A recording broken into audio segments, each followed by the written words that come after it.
At night, the body with the ever-busy mind in it goes to bed. What's happening?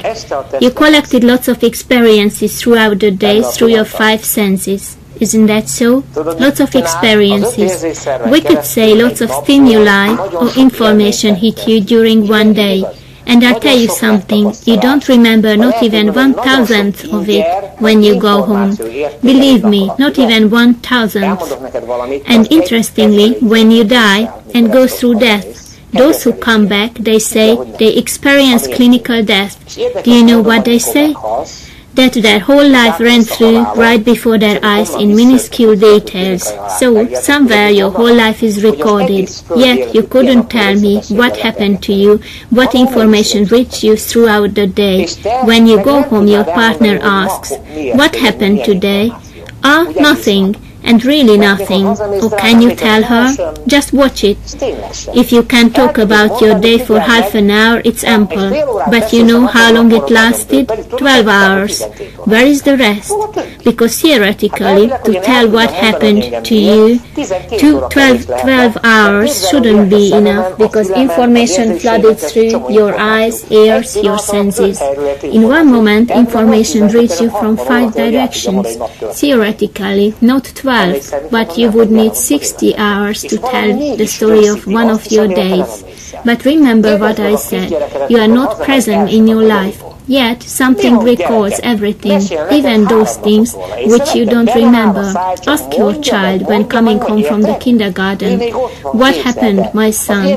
He will talk about it for 3 days. Have you noticed it?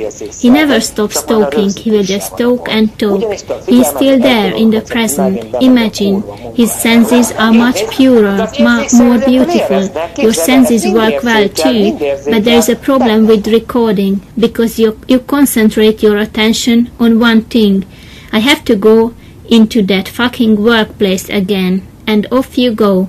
The senses can feel things in spite of that. Imagine, they sense everything, all of them. It's in you.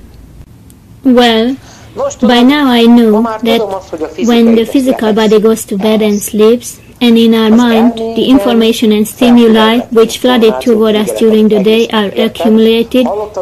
By the way, have you heard that your soul is your other garment? The physical body is given to you for about 60 or 70 years, while your soul garment is for about 24 or 25,000 years. But one of them is still only my soul, and the other is my body. It's still somebody's something. My soul, it's somebody's something, if you look at its grammar.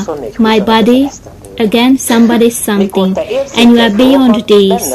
Your soul garment is given to you for about 24 or 25,000 years. When you sense things, it stays in the subconscious too. A hypnotist can bring it to the surface. And an interesting thing, seers say that when the physical body falls asleep, the soul goes home to a higher plane, and a thin silver string links the soul to the body. Have you heard of that? A thin silver string. I'll tell you an interesting thing to support it a little with events in the physical world. I like to convince people using reason too. If something stands on 2 feet, you can advance with it better. Has it happened to you that huge sadness or lots of joy reached you, and you got tired of this? It's possible to get tired of happiness too. Have you noticed it? And to get tired of worry, arguments and hatred.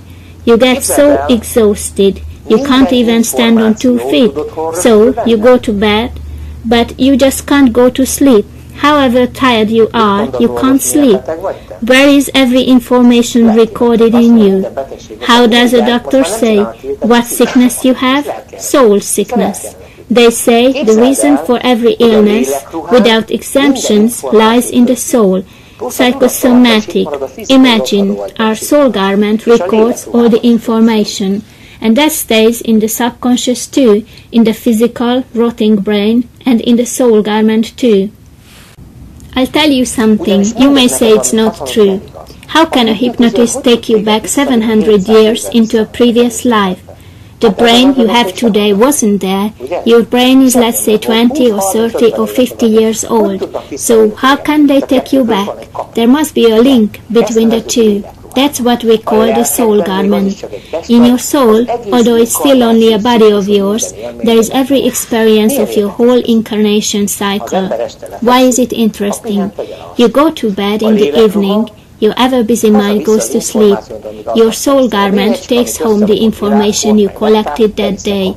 The bee takes into the beehive the gathered pollen. It takes it off.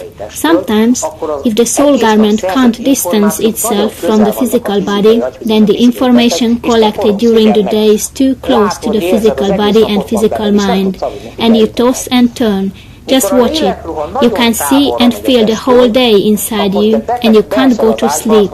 When the soul garment goes very far from the body, then you fall into bed like a sack. You put your bum into bed, and your head is already sleeping like a log, and in the morning you wake up very well rested.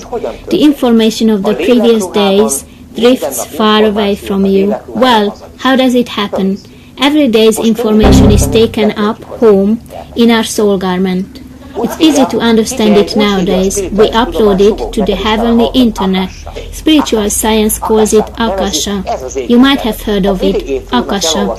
That's the heavenly internet. If you read the story of Bill Gates about the system he invented, he tells that he stole the idea of internet from spiritual science. Imagine the whole idea. You must know that he is a great master of Freemasonry.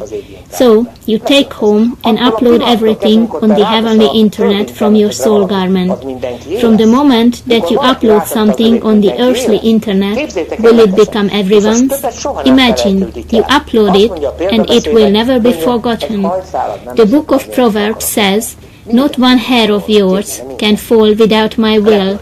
They know everything about us. Imagine, everything. We upload the information. Then an interesting thing happens.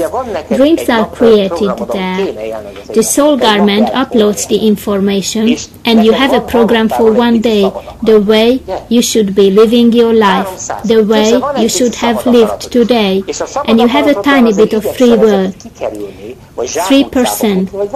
Imagine you have 3% of free will, and with your free will you try to avoid things, go to a dead-end street, or do things differently to how you should. Is it clear? When your soul goes up home, taking your day, you can see that the original plan clashes with your free will.